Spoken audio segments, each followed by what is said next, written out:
ಒಂದು ತಿಂಗಳು ಪಗಾರ ಮಾಡೋಕೆ ಈ ರೀತಿ ಇವರು ಮಾಡಿಲ್ಲ ಸರ್. ಮತ್ತು ಬಂದತ್ತೇನು 10 ತಿಂಗಳು ಪಗಾರ ಮಾಡ್ತಾರೆ ಸರ್. ಈಗಿನ ಕುಲಪತಿಗಳೇ 10 ತಿಂಗಳಿಂದ ಮಾಡಿಲ್ಲ ಅಂದಮೇಲೆ ಮುಂಬರುವಂಥ ಕುಲಪತಿಗಳು ನಾನು ಯಾಕೆ ಮಾಡಲಿ ಅನ್ನುವಂಥ ಪ್ರಶ್ನೆಯನ್ನು ಕೂಡ ಬರ್ತೈತೆ. ಹಿಂದಿನ ಕುಲಪತಿ ಯಾವ ಕಾರಣಕ್ಕಾಗಿ ಮಾಡಿಲ್ಲ? ದೇಶಕ್ಕೆ ಮಾದರಿಯಾಗಬೇಕಿದ್ದ ಶಿಗ್ಗಾವಿಯ ಜನಪದ ವಿಶ್ವವಿದ್ಯಾಲಯ ಈಗ ಆರ್ಥಿಕ ಸಂಕಷ್ಟಕ್ಕೆ ಸಿಲುಕಿದೆ. 10 ತಿಂಗಳಿನಿಂದ ಸಿಬ್ಬಂದಿಗೆ ಸಂಬಳವೇ ಬಂದಿಲ್ಲ. ಶಿಗ್ಗಾವಿ ಪಟ್ಟಣದ ಹೊರವಲಯದಲ್ಲಿರುವ ಕರ್ನಾಟಕ ಜನಪದ ವಿಶ್ವವಿದ್ಯಾಲಯ. ಇಲ್ಲಿ ವಿವಿಧ ವಿಭಾಗಗಳಲ್ಲಿ ಕೆಲಸ ಮಾಡುವ ತಾತ್ಕಾಲಿಕ ಸಹಾಯಕ ಪ್ರಾಧ್ಯಾಪಕರಿಗೆ ಕಳೆದ 10 ತಿಂಗಳಿನಿಂದ ವೇತನ ಪಾವತಿಯಾಗಿಲ್ಲ. ಬಾಕಿ ವೇತನ ಬಿಡುಗಡೆ ಮಾಡುವಂತೆ ಆಗ್ರಹಿಸಿ ಸಿಬ್ಬಂದಿ ಇಂದು ವಿಶ್ವವಿದ್ಯಾಲಯದ ಆಡಳಿತ ಭವನದ ಎದುರು ಅಹೋರಾತ್ರಿ ಧರಣಿ ಆರಂಭಿಸಿದ್ದಾರೆ. ನಮ್ಮ ಕುಟುಂಬದ ದೈನಂದಿನ ನಿರ್ವಹಣೆ ಅತ್ಯಂತ ಸಂಕಷ್ಟಕ್ಕೆ ಸಿಲುಕಿದೆ ಎಂದು ಆಕ್ರೋಶ ವ್ಯಕ್ತಪಡಿಸಿದ್ದಾರೆ. ಈ ಸಮಸ್ಯೆ ಕುರಿತು ಕುಲಪತಿಗಳಿಗೆ ಹಲವು ಬಾರಿ ಮನವಿ ಸಲ್ಲಿಸಿದ್ದೇವೆ, ಆದರೆ ಯಾವುದೇ ಪ್ರಯೋಜನವಾಗಿಲ್ಲ ಎಂದು ಸಿಬ್ಬಂದಿ ದೂರಿದ್ರು.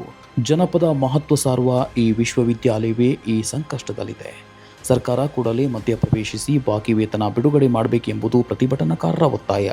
ಇಲ್ಲದಿದ್ದರೆ ಹೋರಾಟವನ್ನು ಇನ್ನಷ್ಟು ತೀವ್ರಗೊಳಿಸುವುದಾಗಿ ಎಚ್ಚರಿಕೆ ನೀಡಿದ್ದಾರೆ.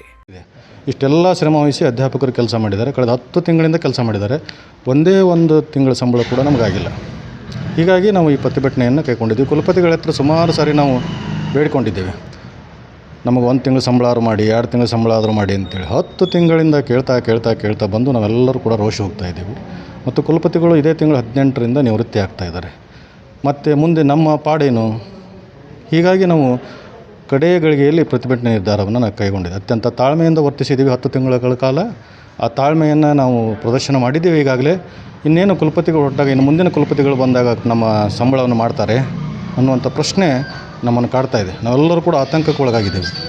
ಮನೆ ಮಠ ಬಿಟ್ಟು ಬಾಡಿಗೆ ಮನೆಗಳನ್ನು ಮಾಡಿ ಇಲ್ಲೆಲ್ಲ ಇದ್ದು ಇವತ್ತಿಗೂ ಕೂಡ ಬಾಡಿಗೆಗಳನ್ನು ಕಟ್ಟಿಲ್ಲ. ಅಂದರೆ ಈ ಕುಲಪತಿಗಳು ಇವಾಗ ಇದ್ದಾಗಲೇ ನಮಗೆ ಪೇಮೆಂಟ್ ಆಗಿಲ್ಲ, ಮತ್ತು ಮುಂದೆ ಯಾವಾಗ ಮಾಡ್ತಾರಂತ? ಹೌದು, ಈಗಿನ ಕುಲಪತಿಗಳೇ 10 ತಿಂಗಳಿಂದ ಮಾಡಿಲ್ಲ ಅಂದಮೇಲೆ ಮುಂಬರುವಂಥ ಕುಲಪತಿಗಳು ನಾನು ಯಾಕೆ ಮಾಡಲಿ ಅನ್ನುವಂಥ ಪ್ರಶ್ನೆಯನ್ನು ಕೂಡ ಬರ್ತೈತೆ. ಹಿಂದಿನ ಕುಲಪತಿ ಯಾವ ಕಾರಣಕ್ಕಾಗಿ ಮಾಡಿಲ್ಲ? 10 ತಿಂಗಳಲ್ಲಿ ಇವರಿಗೆ ಸರ್ಕಾರದಿಂದ ದುಡ್ಡೇ ಬಂದಿಲ್ವಾ? 1 ರೂಪಾಯಿನೂ ಬಂದಿಲ್ವಾ? ಬಂದಿದೆಯಾ? ಬಂದರೆ ಎಷ್ಟು ಬಂದಿದೆ? ಎಷ್ಟು ಖರ್ಚಾಗಿದೆ? ಯಾವುದಕ್ಕೆ ಖರ್ಚಾಗಿದೆ? ಅಧ್ಯಾಪಕರಿಗೆ ಎಷ್ಟು ಕೊಟ್ಟಿದ್ದಾರೆ? ಗುತ್ತಿಗೆದಾರರಿಗೆ ಎಷ್ಟು ಕೊಟ್ಟಿದ್ದಾರೆ? ಗುತ್ತಿಗೆದಾರರ ನೌಕರರು ಅವ್ರಿಗೆ ಎಷ್ಟು ಕೊಟ್ಟಿದ್ದಾರೆ? ಅದು ಕೂಡ ಆಗಿಲ್ಲ. ಅಂದರೆ ನಾವಿಲ್ಲಿ ದುಡಿದೇವಿ, ಪ್ರಾಮಾಣಿಕವಾಗಿ ಕೆಲಸ ಮಾಡೀವಿ.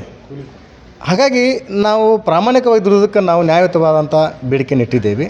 ನಮ್ಮ ಆಸೆಯನ್ನು ಅಥವಾ ನಮ್ಮ ಬೇಡಿಕೆಯನ್ನು ಈಡೇರಿಸಿದ್ರೆ ನಾವು ಯಾವುದೇ ಯೂನಿವರ್ಸಿಟಿ ಮ್ಯಾಗೆ ಯಾವುದೇ ರೀತಿ ನಮ್ಮದೇನು ದ್ವೇಷ ಇಲ್ಲ ಸರ್. ಹಾಗಾಗಿ ಕಳೆದ 10 ತಿಂಗಳಿಂದ ಮಾಡ್ಬೇಕಂತ ಪಗಾರವನ್ನು ಮಾಡದಿದ್ದರಿಂದ ಈ ಸ್ಥಿತಿ ನಾವು ಬಂದಿದ್ದೇವೆ ಸರ್. ಯಾಕಂದ್ರೆ ನಾವು ಪ್ರತಿ ತಿಂಗಳು ಹೋಗ್ತಿದ್ವಿ, ಕುಲಪತಿಯಿಂದ ಭಕ್ತಿಯಿಂದ ಬೇಡ್ತಿದ್ವಿ, ಅವ್ರ ಕಾಲು ಮುಗಿತಿದ್ವಿ, ಕೈ ಮುಗಿತಿದ್ವಿ. ಗುರು ಅನ್ನುವಂಥ ದೃಷ್ಟಿಯೊಳಗೆ ಅವ್ರನ್ನ ಗೌರವಿಸ್ತಾ ಇದ್ವಿ. ಆದರೆ ಗುರು ಅನ್ನುವಂಥ ದೃಷ್ಟಿಯೊಳಗೆ ಅವ್ರು ನಡ್ಕೊಳ್ಳಿಲ್ಲ ಸರ್. ಭಾಳ ಅನ್ಯಾಯ ಮಾಡಿದ್ರು. ನಮ್ಗೆ ನೋವಾಕ ಸರ್ ಹೇಳೋಕ್ಕೆ. ಆದರೂ ಸರ್ ನಾವು ಇಲ್ಲಿವರೆಗೂ, ಯಾಕಂದ್ರೆ ನಮ್ಮ ಸಂಸಾರ ಭಾಳ ಕಷ್ಟ ಆಗಿದೆ ಸರ್. 10 ತಿಂಗಳ ಪಗಾರ ಇಲ್ಲ ಅಂದ್ರೆ ಹೆಂಗೆ ಜೀವನ ಮಾಡಕ್ಕೆ ಸಾಧ್ಯ? ಹಾಗಾಗಿ ನಾವು ಈ ಸಂದರ್ಭಕ್ಕೆ ಅನಿವಾರ್ಯವಾಗಿ ಬಂದಿದ್ದೇವೆ. ನಾವು ಆದಷ್ಟು ನಮ್ಮ ಸಮಸ್ಯೆಯನ್ನು ಮಾನ್ಯ ಕುಲಪತಿಗಳು ಈಡೇರಿಸ್ಬೇಕಂತ ಕೇಳ್ಕೊಳ್ತಾ ಇದ್ದೇವೆ. ಈಗಲೂ ನಾವು ಗೌರವದಿಂದ ಕೇಳ್ಕೊಳ್ತಾ ಇದ್ದೇವೆ. ಯಾಕಂದ್ರೆ 18ಕ್ಕೆ ಹೋಗ್ತಾರೆ ಸರ್ ಅವರು, 18ಕ್ಕೆ ಹೋಗ್ತಾರೆ. ಮತ್ತು ನೆಕ್ಸ್ಟ್ ಬಂದಂಥ ಕುಲಪತಿಗಳು ಮಾಡೋಣ ಸರ್. ಯಾಕಂದ್ರೆ ಕಳೆದ ಡಿ ಬಿ ನಾಯಕ್ ಸರ್ ಇದ್ದಾಗ 1 ತಿಂಗಳು ಕರೋನಾ ಪೀರಿಯಡ್ 1 ತಿಂಗಳು ಬಾಕಿ ಇತ್ತು ಸರ್. ನಾವು ಈ ವರ್ಷದಾಗ ಬಂದಾಗ ಕೇಳಿದ್ವಿ, ಸರ್ ಹಿಂಗೆ ಸರ್ ಮಾಡಿ ಹೋಗ್ಯಾರಿ ಸರ್, ಎಲ್ಲ ಆಗೈತಿ, 1 ತಿಂಗಳು ಮಾಡಿಕೊಡಿಸ್ಕೊಂಡು. ನನಗೆ ಮಾಡೋಕ್ಕಾಗಲ್ಲ, ಅವ್ರಿದ್ದಾಗ ಬಿಟ್ಟು ಯಾಕೆ ನಾಯಕ ಮಾಡಲಿ? ಇವರೇ ಇದೇ ಕುಲಪತಿ 1 ತಿಂಗಳು ಪಗಾರ ಮಾಡೋಕೆ ಈ ರೀತಿ ಇವರು ಮಾಡಿಲ್ಲ ಸರ್. ಮತ್ತು ಬಂದತ್ತೇನು 10 ತಿಂಗಳು ಪಗಾರ ಮಾಡ್ತಾರೆ ಸರ್. ಅದಕ್ಕೆ ನಮ್ಗೆ ಆ ವಿಶ್ವಾಸ ಇಲ್ಲ ಸಂಬಂಧ ನಾವು ಈ ರೀತಿ ಹೋರಾಟಕ್ಕೆ ಇದ್ದೇವೆ ಸರ್.